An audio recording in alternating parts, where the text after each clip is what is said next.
They said Charles Monroe had rebuilt his life from the ashes of two dead marriages and the scandal of a son he never spoke of again. He rose to become the icon of resilience, the billionaire CEO of Monroe Estates, about to marry the woman the press dubbed his second chance at happiness. Vivian Greer, poised, radiant, and 20 years younger, was described by headlines as the one who restored a broken man. But stories like that are almost never the full story. In a modest studio apartment in Manhattan, Liam Monroe stood staring at the wedding announcement on his screen. His father's face looked unfamiliar now, colder, heavier, distant, and next to him, Vivian's smile, her hand on his chest, as if she had always belonged there. Liam hadn't spoken to his father in 10 years, not since he was 17, not since the night he stood in their family dining room and said, "I'm gay." Not since Charles threw his plate across the table and called him a shame he could no longer bear. It didn't hurt anymore. Or maybe it did, just in quieter ways. The kind that lingers when the world moves on and forgets you ever mattered. That afternoon, an envelope arrived in his mailbox. No stamp, no return address, just his name, written in cursive that stirred something deep in his memory. Inside a single USB drive, and a handwritten note. "If you still love your father, come, Mo, but let no one know you're coming." It was signed Ruth. Liam blinked. Ruth Halprin, the old housekeeper who had raised him like a second mother. She had stayed after his mother died, stayed even after Charles sent Liam away. She had stayed through everything. And now this. He turned the USB in his palm. The plastic felt warm, even though it had no power. There was weight in this little object, like a secret begging to be heard. By nightfall, he had made up his mind. Liam called Noah, his boyfriend of 3 years, and told him everything. Noah didn't ask many questions. He just packed a bag, brought his field case, and booked their train tickets. He was a toxicology analyst, after all. Precision was his language. But when he looked at Liam that night, there was only gentleness in his voice. They left New York before dawn, under gray skies and the hum of silence. The train cut through hills and empty towns. Liam watched the window, saw trees blur like memories he wasn't sure were real anymore. Noah sat beside him, reading. They didn't speak much. Some journeys don't need words. Ashcroft Manor stood in the distance like a castle fenced by pride. The Monroe Estate. Once home, now a stranger's palace. The garden had changed, but the gravel crunch under their tires was the same. Liam felt it in his chest, that ache of remembering a place that never remembered you. They didn't go inside. Not yet. Not until they knew what they were walking into. In the car, Liam opened the USB. What he saw made his blood turn cold. A surveillance recording. Clear, silent, uncut. Vivian Greer, standing in a softly lit room, alone. She reached into the groom's suit pocket, Charles's pocket, and pulled out his monogrammed handkerchief.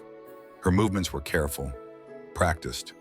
From a small vial, she released 2 drops of liquid onto the fabric, then, without hesitation, folded it back and returned it to its place. Liam's hands trembled. "What is that?" Noah leaned forward, pausing the video. He replayed it, zoomed in, froze the frame, then he whispered, "This is no perfume." The substance was a rare form of anticoagulant, colorless, odorless, potent enough to lower blood pressure in under a minute. For someone with a heart condition like Charles, it could be fatal through mere skin contact. Was it an accident, a setup, a cruel trick? Liam wanted to believe there was a misunderstanding. But then he remembered the note. "If you still love your father, come." That wasn't guilt. That was a warning. He turned to Noah. "We're going in, but not through the front door." Vivian may have planned a perfect wedding, but Liam had just been given a reason to crash it. Subscribe to Heartstorie to hear what Liam found at the altar, and the secret that would shake everything. The gates of Ashcroft Manor opened slowly, groaning under years of weather and wealth. From behind a cluster of trees across the estate, Liam and Noah watched through a lens The rehearsal dinner had begun. Soft music floated from the garden. Laughter, too. Waiters in black moved like shadows between tables of silk and champagne. Liam stayed still, crouched beside Noah's car, hidden behind the hedge. It had been over a decade since he'd seen this place up close, and yet every brick felt familiar. Even the sharp scent of the hedges in bloom reminded him of summers he once believed were happy. But there was no time for nostalgia. Noah placed his laptop on the hood of the car, reopened the video, and ran it frame by frame. Vivian's movements were deliberate. From the time she entered the groom's dressing room to the moment she slipped the handkerchief back into Charles's pocket, only 35 seconds had passed.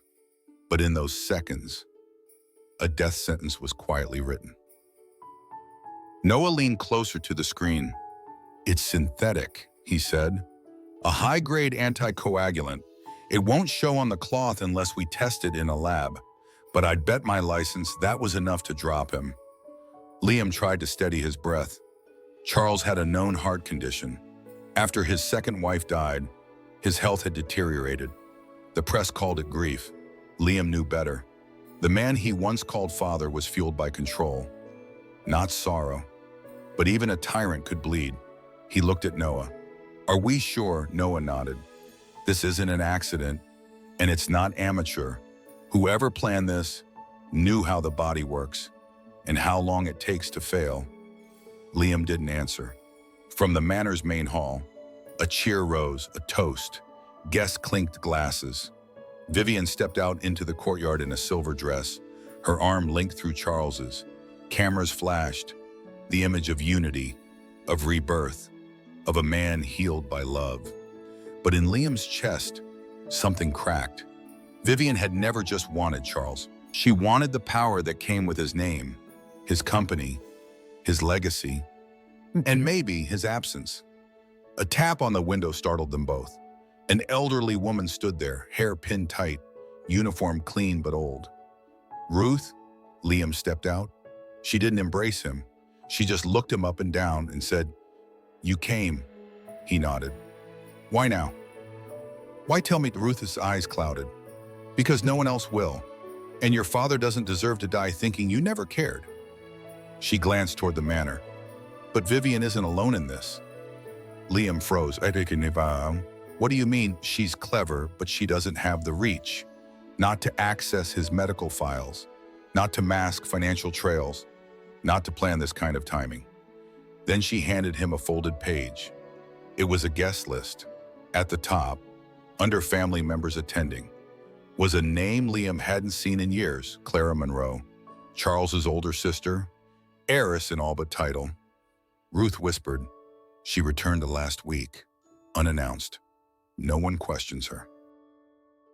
She says she's here for family, but I've worked for this family long enough to know when something smells off." That evening, Liam and Noah drove to a local inn. They booked the smallest room and stayed up all night reviewing the footage again and again.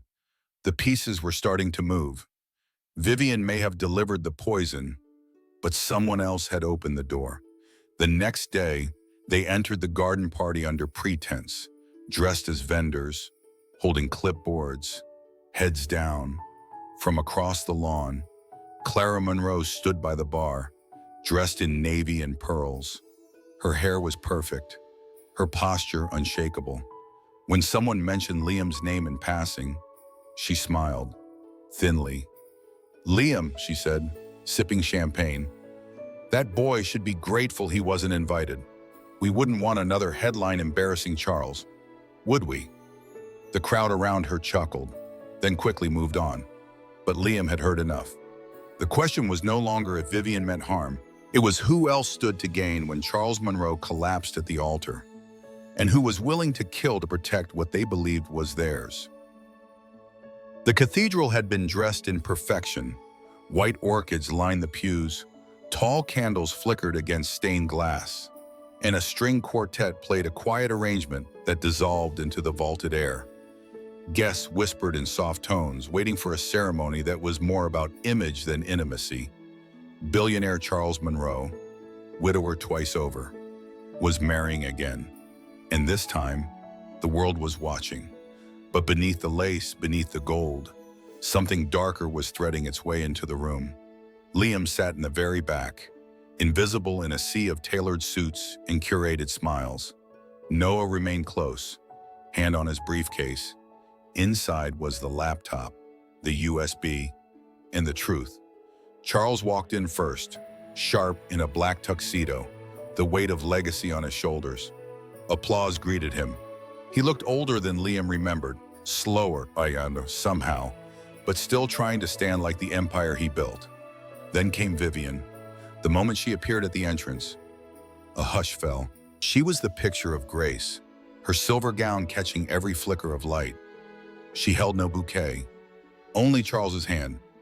They walked together, like royalty, like two people who had convinced the world they were what each other needed. The priest raised a hand. The music stopped. The ceremony began. There was talk of destiny, of new beginnings, of the strength of love after loss. Charles wiped sweat from his brow and reached into his pocket for a handkerchief. He never got to use it. From the center aisle, a voice rang out, low but clear. Stop. Heads turned.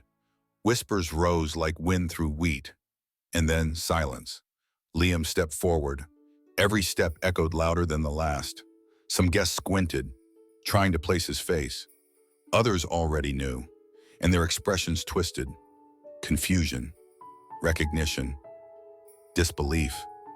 Charles stiffened, his eyes narrowing. Liam spoke again. Before you wipe your forehead, Father, I think you should watch something first. Vivian's fingers tightened on Charles's arm. Her smile faltered for the first time that morning. Charles exhaled sharply, anger flaring. What are you doing here? You weren't invited. Liam didn't blink. He nodded toward Noah, who pulled a slim remote from his pocket. A large screen, once meant for the slideshow of the couple's journey, flickered on. And then the video began to play. Vivian, alone in the dressing room, her hands opening Charles's tuxedo pocket. The vial, the handkerchief, the drops, and the calm with which she returned it, as if nothing had happened. Gasps spread across the room. Someone in the second row stood up. Vivian turned ghost pale. She took a step back. Then, she collapsed, or pretended to. A bridesmaid screamed. Ushers rushed forward. Charles staggered, reaching for her, but then paused, caught in the uncertainty of everything he had just seen. The room erupted into chaos. But Liam didn't move. He stood still, watching the woman who almost murdered his father act as if she were the victim. Her performance was nearly flawless, if not for her eyes. They weren't closed. They weren't soft. They were wide open, darting around the cathedral, calculating an exit. Noah whispered, "She's faking it." Security arrived too late. In the confusion, Vivian slipped from the pews, out a side door, vanishing into the streets like a shadow unclaimed by the sun. News broke within minutes. The press had been waiting outside. The story reached social media before Liam and Noah could even leave the building. Gay son crashes billionaire's wedding and exposes shocking murder attempt. By evening, the cathedral was empty, the altar abandoned. Liam sat on the stone steps outside, head in his hands. He hadn't planned on this. He hadn't wanted a spectacle. But the truth has a way of demanding the spotlight when it's been buried too long. Charles remained inside, refusing to speak to reporters. And still, he hadn't said a word to his son. The Monroe estate had never been so quiet. The wedding that never was had left behind silk ribbons tangled in the hedges and empty champagne glasses stacked like forgotten toasts. But inside the house, shadows held their breath. Liam stood in the marble foyer, unsure if he was welcome or merely tolerated. Noah followed close behind, his field bag slung over his shoulder, and beside them was Tyler, 17, pale, with eyes that carried more memory than most adults.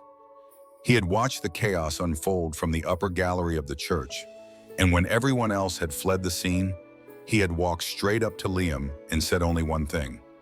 "She's not the first woman who tried to erase someone in this house." It was enough.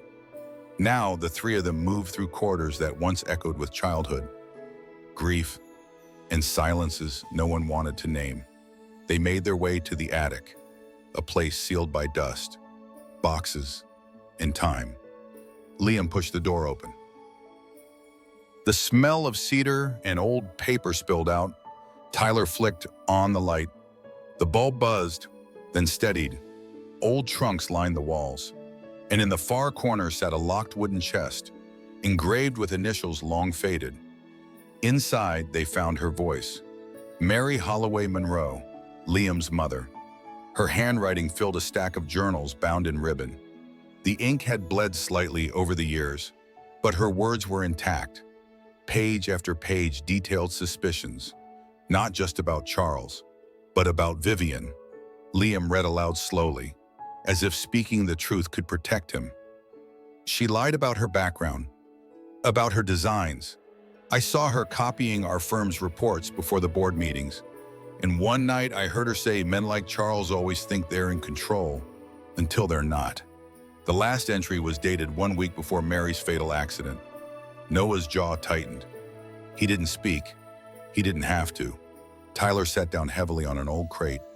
He had been quiet, but now he looked up. My mom, she died in a car crash. But the day before, Vivian insisted on taking her car to the mechanic for a checkup. No one thought it was strange. No one questioned it. Liam looked at him. What are you saying? I'm saying, Tyler answered. We've all been looking in the wrong direction. Vivian's always been the knife, but someone else handed her the map. Noah opened his laptop.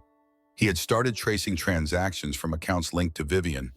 Most were routed through shell companies, overseas names, dead ends. But one name kept reappearing, tied to consulting fees, board transfers, and one significant payment made just 2 weeks before the wedding. Clara Monroe, Charles's sister, the woman who had laughed off Liam's existence and praised the absence of his invitation, the one who stood to inherit influence. If only certain people were removed from the path.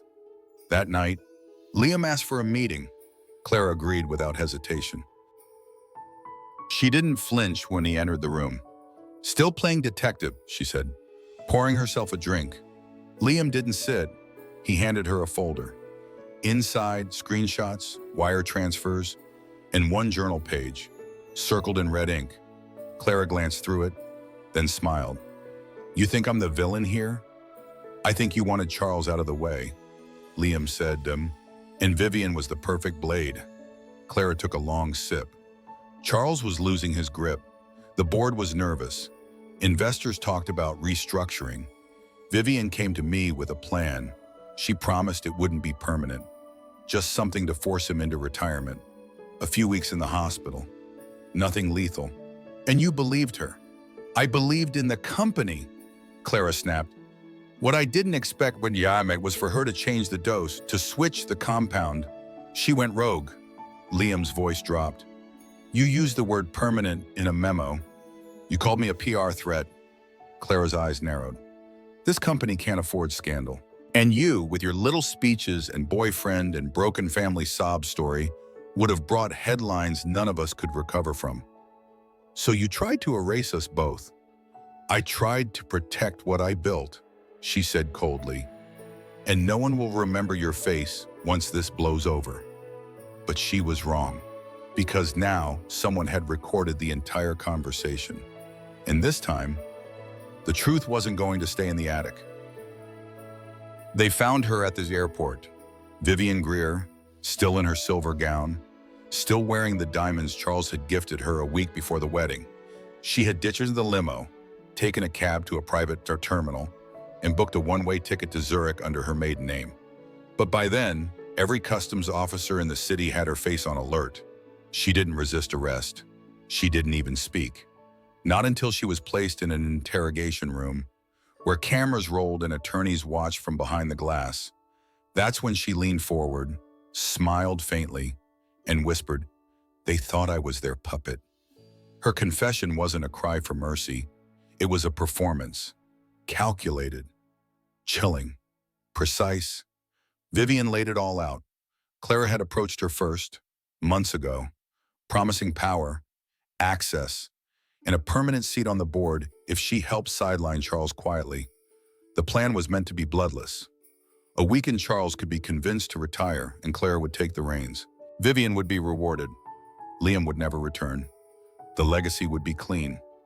But somewhere along the way, Vivian rewrote the plan. She had studied the estate documents. She had discovered something no one else had noticed. The transfer of power was scheduled to finalize on the wedding day. During the ceremony, Claire and Charles, both distracted. Signatures prearranged. Control handed over. It was too perfect to ignore. So Vivian changed the vial. She didn't want Charles alive, and she didn't want Clara in charge. In her own words, they built an empire on silence. I just gave them something loud enough to end it. Liam and Noah listened to the recording in stunned quiet. There was no pleasure in being right. No victory in hearing her voice admit what nearly came to pass. Only a hollow echo of what might have been. Another funeral. Another obituary stained by secrets. Charles Monroe called a press conference a week later. His voice shook when he stepped to the podium. For once, the man who had built towers in every major city spoke without grandeur. He thanked the authorities. He confirmed Clara's removal from all business dealings. He pledged full cooperation with ongoing investigations. But then he did something unexpected. He turned to the cameras, paused, and said, "My son saved my life, and for 10 years, I pretended he didn't exist." That ends today. Liam watched from the back of the room. He didn't cry. He didn't smile. Some wounds don't heal with headlines, but they do start somewhere. Later that evening, back at the old estate, Liam stood in the garden, the same one where his mother once planted lavender along the fence line. The scent was still there, faint but grounding. Tyler approached, quiet as always. He stood next to Liam, hands in his jacket pockets, then said, "You know, I don't think I'm like you." Liam looked over, surprised, but Tyler wasn't done. "I mean, I don't know who I am yet, but if one day I figure it out, and it turns out I'm not who everyone expects me to be, then I hope I'm half as brave as you were." Liam didn't speak.